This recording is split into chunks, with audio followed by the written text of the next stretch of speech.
Hello, good afternoon. I am Elia Rifé, an R4 in cardiology at Vallebron Hospital, and today I will present a case about aortitis. Here is the case of a 62-year-old woman with a body surface area of 1.5 square meters, no unknown allergies, and a smoking history, with a total smoking history of 25 pack years. Also a mild aneurysm from a daily UBE. Regarding her medical history, she had no cardiovascular risk factors and no family history of aortopathy, early heart disease, or sudden death. Following a work-related study, an aortic dilation was noted in the chest X-ray taken in January 2023. Consequently, a CT scan was conducted at a private clinic, which showed an aorta measuring between 44.5 millimeters and a diffuse dilation of the descending thoracic aorta, with a maximum diameter of 45 millimeters at the diaphragm, showing concentric mural thrombosis.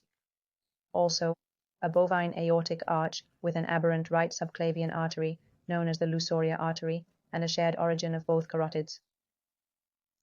Considering all of this, the patient was referred from our consultation, and during the visit, she was receiving a tenolol treatment that had been initiated at the private clinic based on her findings, but she wasn't on it. And she reported some very strange episodes of atypical chest pain that did not appear to be of cardiac origin. Aside from that, she was asymptomatic. The physical exam was normal. Her blood pressure was fine. She exhibited rhythmic heart sounds without any murmurs and had no signs of congestion. In terms of additional tests, we conducted an electrocardiogram, which is displayed at the top right, showing a sinus rhythm, with a PR interval of 200 milliseconds, a narrow QRS without repolarization abnormalities, and a transthoracic echocardiogram arranged in which we documented a left ventricle that was neither dilated nor hypertrophied, with preserved function, although at the lower limit of normality, a TAPS of 20 millimeters, and a traleaflet aortic valve with only mild insufficiency, with no other valve issues. These are the echocardiogram images that we had prepared before the visit. In the top left, we notice this preserved ventricular function. In the top right, subjectively, the root not dilated aorta, measuring 28 millimeters in this case, with a blurring of the sinotubular junction and a distinctly dilated ascending aorta, in this case measuring 46 millimeters by this technique, which indexed by body surface area was 30.5 millimeters. Additionally, in the lower left, we observe that there is no significant aortic valve pathology, and in the lower right, we see this aortic arch that measured 29 millimeters at the mid-level and the aorta. The proximal descending thoracic aorta by this technique was 33 millimeters. So, in the descending thoracic aorta, more distal now. At the level of the diaphragm and in the abdominal aorta, we observed this dilation of 37 millimeters in diameter with a mural thrombus, which in this case measured 7 millimeters in width. At that moment, this plan was established, which was to start atenolol for blood pressure control, aiming to be a bit more optimal in blood pressure management, start an anticoagulant, and statins for the mural thrombosis, a thorough analysis including an autoimmune profile, a genetic examination, a Doppler ultrasound of the temporal arteries, and a transesophageal echocardiogram, a PT-CT scan along with outpatient blood pressure monitoring. Those are the results. In terms of the analysis, it is noteworthy that I had a slightly elevated ESR and CRP, with an ESR of 55 and a CRP of 1.3, while the myocardial damage markers, NT-proBNP and atropine I, were negative. In terms of autoimmunity, I had slightly positive ANA at a ratio of 180, but all other antibodies were negative, and the proteinogram was normal. The microbiological study was also completely normal, with all requested serologies negative. From the perspective of genetic analysis, the findings were negative for all the genes shown in the slide, which were the genes examined for aortopathies. The Doppler ultrasound of the temporal arteries did not reveal any abnormalities in the examined segments, and during outpatient blood pressure monitoring, it is clear that there were multiple time periods during which the patient exhibited hypertension. Therefore, treatment with low doses of losartan was initiated.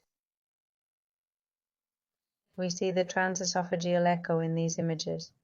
We recorded a traleaflet aortic valve that is functioning normally, and there is dilation of the ascending aorta measuring 46 millimeters as seen in the image below right. We observed a dilation measuring 37 millimeters in diameter, along with this spontaneous contrast image, which, upon administering contrast, allows us to see this mural thrombus very well, which had a thickness of 5 millimeters and a length of 40 millimeters. The PET-CT scan partially confirmed these findings. We see an ascending aorta in this case measuring 50 millimeters with a proximal arch of 38 millimeters, a mid-level of 20, and a distal level of 32 millimeters, and a descending thoracic aorta measuring 44 millimeters proximally and 47 millimeters distally. As seen in the image on the right, a mural thrombus measuring 8 millimeters thick at the level of the descending thoracic aorta, specifically at the diaphragmatic level. The radiotracer images show significant mural hypercaptation in the regions with the most dilation. In these two images, there is a circumferential hypercaptation of the wall. We noted this in this slice. In the follow-up visit, the patient was still asymptomatic with good blood pressure management, and based on the findings from the additional tests, particularly the PET-CT, she was diagnosed with probable aortitis, still idiopathic, meaning there was no clear cause at that moment. In this context, she was referred to internal medicine for a more comprehensive evaluation. At the first internal medicine visit, they began a comprehensive physical examination, which was negative for any findings of systemic pathology. In this context, a new ultrasound and a biopsy of the temporal arteries were requested. In this case, upon repeating the ultrasound not only of the temporal arteries but also of the supraaortic trunks, it was documented that the right common carotid artery had diffuse thickening compatible with probable vasculitis. No additional findings were observed in the other arteries examined. A biopsy of the temporal arteries was conducted, and the findings were, well, there were macro and microscopic findings that were suggestive but not significant in the giant cell arteries. Under the diagnosis or diagnostic orientation of arthritis associated with giant cell arthritis, immunosuppressive treatment was initiated with prednisone at a dose of milligrams per day and methotrexate at a weekly dose of 15 milligrams. The patient experienced worsening dyspnea until it occurred at rest. On examination, the physical assessment was entirely unremarkable. However, the electrocardiogram revealed sinus tachycardia without any significant changes. The echocardiogram did not show pleural or pericardial effusion, and there was a mild aortic valve issue that remained stable. An angio-CT was performed which ruled out pulmonary embolism and showed no significant alterations in the parenchyma. An ET-proBNP test that came back negative was done, and in the clinical context of winter, a respiratory virus PCR was also conducted, which was also negative. Thus, the case was concluded to be dyspnea due to methotrexate. The dosage was gradually decreased until it ultimately had to be stopped because of intolerance. The corticosteroid dosage was also progressively decreased until a maintenance dose of 5 milligrams of prednisone per day was achieved, all of which is documented in the spirometry report. The spirometry was performed months later, and I can already reveal that the result indicated the patient has severe emphysema, which could also justify the clinical findings. A control CT was done.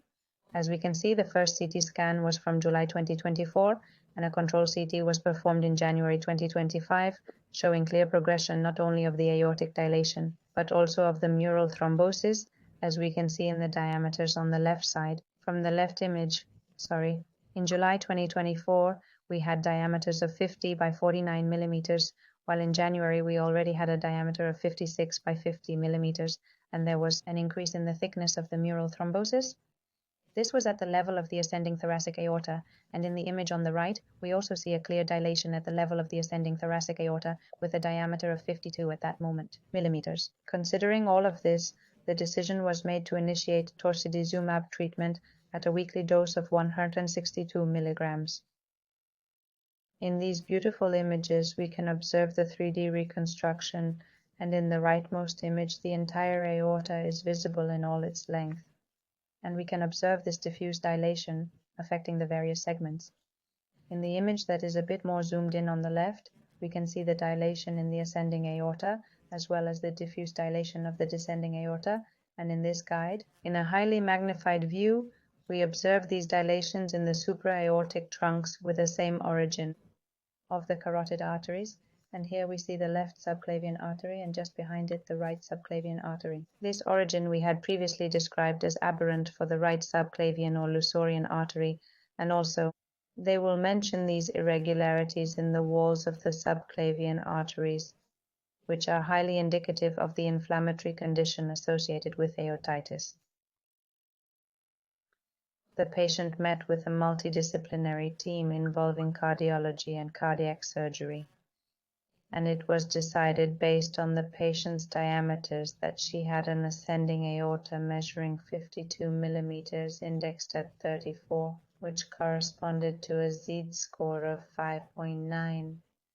It was initially decided to intervene on the ascending aorta of the aortic arch, which was performed at the beginning of May 2025, through the placement of a Toraflex prosthesis, which proceeded without incidents, and the patient is pending evaluation for a second phase regarding an approach to the descending thoracic aorta and the abdominal region, which needs further discussion to determine if an open surgery or an endovascular approach will be taken, considering the inflammatory context.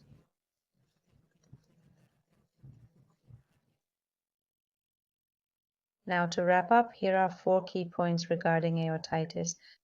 We understand it encompasses a range of conditions characterized by inflammation of the aortic wall, which can have various causes. They are mainly classified as infectious and non-infectious. Among the non-infectious diseases, there are numerous systemic pathologies, especially giant cell arthritis, prevalent in our area. We also find Takayasu arthritis in more Asian areas and in younger patients. Other conditions include sarcoidosis, IgG4 disease, obesity, and more. In patients without, we fail to find a clear cause. They remain classified as idiopathic arthritis. This condition is more prevalent in women over the age of 50. Histologically, the most common finding is infiltration by giant cells or granulomatosis. The symptoms can range greatly, from patients like ours who are completely asymptomatic to those experiencing dyspnea, chest pain, and patients who present with acute aortic syndromes, which carry significant mortality.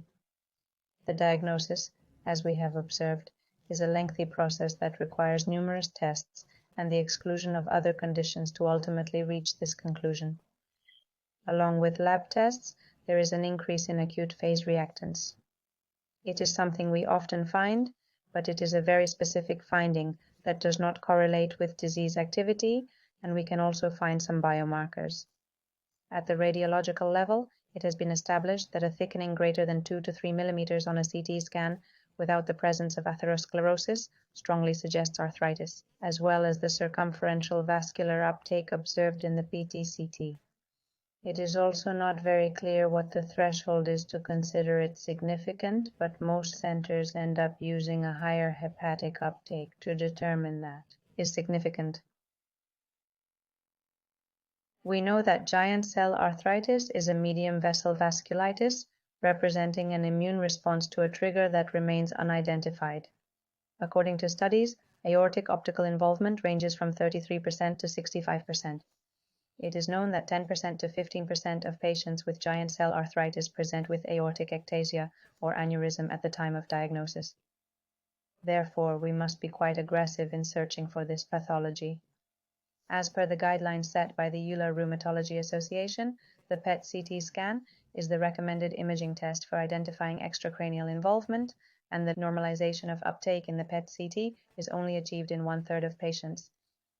Corticosteroids are advised for vasculitis treatment at a dose of milligrams per kilo daily or a gradual reduction later. And it is known that these patients are frequently treated with immunosuppressive medications such as methotrexate and acetaminophen, cyclophosphamide, although studies have shown controversial results regarding their effectiveness. Tocilizumab, which is an anti-IL-6, achieves a rapid and sustained clinical and analytical review, but is slower and less effective in imaging tests. The effects of tocilizumab are clearly illustrated in the graphs presented on this slide. The left graph shows patients at 6, 12, and 24 months after starting treatment with tocilizumab and in imaging tests. The gray columns represent patients who have improved, while the black columns indicate those who are considered to have achieved remission. As we can observe, the majority of patients treated with tocilizumab experience considerable improvement. However, remission is only attained after 24 months in 31.8% of them, the patients. This is due to imaging tests. In the graph on the right, there is a comparison between patients evaluated using EULAR criteria for remission and those assessed solely by imaging criteria, or the combination of both. As we see, patients evaluated with EULAR criteria, which are analytical. Patients achieving remission at 24 months is 81.4%, but considering imaging tests, this percentage falls dramatically, and it resembles, is the same as we wanted before, which is this 31.8% at 24 months. This is the bibliography. Thanks a lot. I hope this case was interesting to you.